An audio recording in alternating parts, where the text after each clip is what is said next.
Jadi hari ini acara ini diselenggarakan dengan support dari Keuskupan Agung Jakarta dan juga komunitas CFJ dan juga Ordo Carmelite untuk membahas buku yang di-launching oleh Romo Beni Pang Ocham tahun lalu berjudul Tubuhku Merindukanmu. Jadi buku ini membahas tentang seksualitas dari moralitas Kristiani. Dan buku ini sangat penting dan sangat dibutuhkan pada zaman sekarang, di mana begitu banyak polemik, salah paham, juga mungkin persekusi, judgment di antara orang-orang yang mungkin menghadapi tantangan-tantangan di dalam kehidupan seksualitasnya.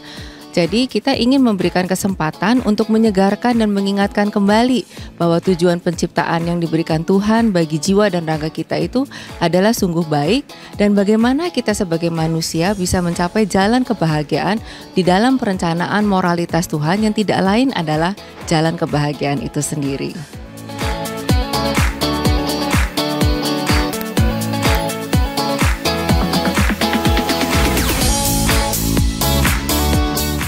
Ini adalah buku tentang seksualitas manusia dalam perspektif moralitas Kristiani. Jadi bukan hanya buku seksualitas biasa, tapi penuh dengan refleksi dari moralitas Kristiani.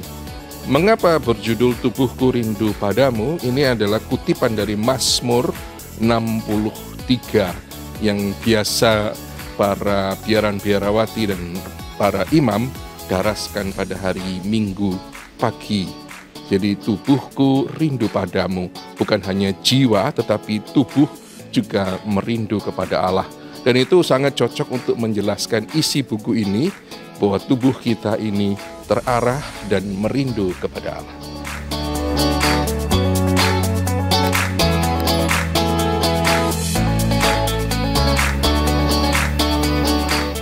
Untuk memahami buku ini secara lebih konkret, ya, memang ada beberapa problem yang akan dijawabi, tetapi bab 1 sampai dengan bab 4 itu adalah bab yang sangat mendasar, jadi tidak bisa diloncati.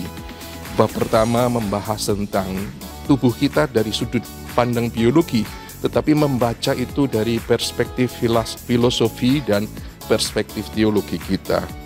Yang kedua, kita masuk lebih dalam lagi ke dalam sebuah teologi yang diinspirasi oleh teologi tubuh dari Yohanes Paulus II. Bab ketiga kita berbicara tentang panggilan untuk menjadi murni, itu inti dari semua moralitas Kristiani tentang seksualitas. Dan bab keempat ini karena moralitas Kristiani tentang seksualitas tidak bisa dilepaskan dari perkawinan, maka bab 4 membahas seluk-beluk tentang perkawinan.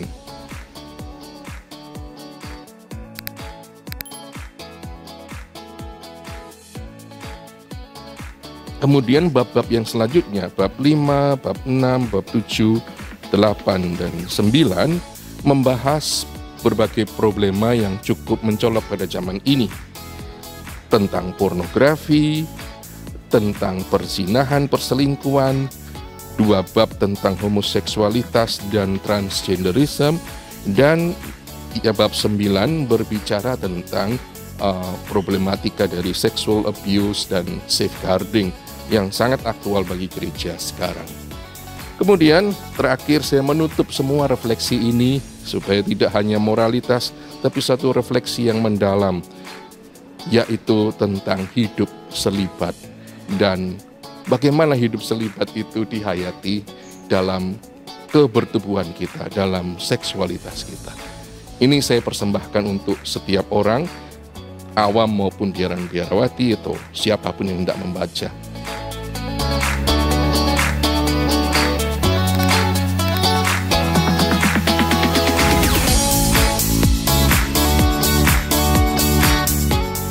Saya berharap agar kita berefleksi dengan mendalam, dengan baik di tengah dunia yang sangat pragmatis, ya. Segala sesuatu diambil enaknya saja. Saya harap buku ini mengajak Anda kalian untuk berefleksi secara lebih dalam tentang seksualitas kita dalam perspektif ajaran moral Kristiani yang sangat ramah, yang sangat penuh dengan cinta kasih.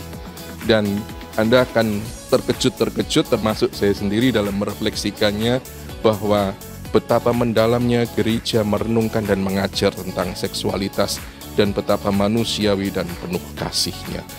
Beda dengan pikiran kita selama ini penuh dengan larangan dan tidak boleh. Semoga buku ini memberkati Anda sekalian.